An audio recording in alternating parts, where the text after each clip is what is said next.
Димон, Лансер 9, рычаг у тебя покупал. То сколько, наверное, вот, недели 2 назад, да? Или сколько, или больше? Больше, где-то Больше. около месяца. Может, месяц прошел. Короче, какой прикол, смотри.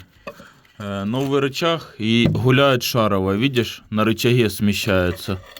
Вот, сейчас тебе приближу, чтоб что, вот смотри, клац.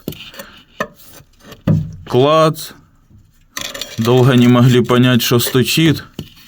И вот такой, короче, прикол. Туда-сюда гуляет. Как быть с этой ситуацией?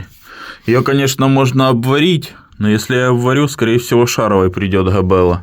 Мы можем ее как-то по гарантии попытаться вернуть, потому что по факту это бракованный рычаг. То есть это рычага бок.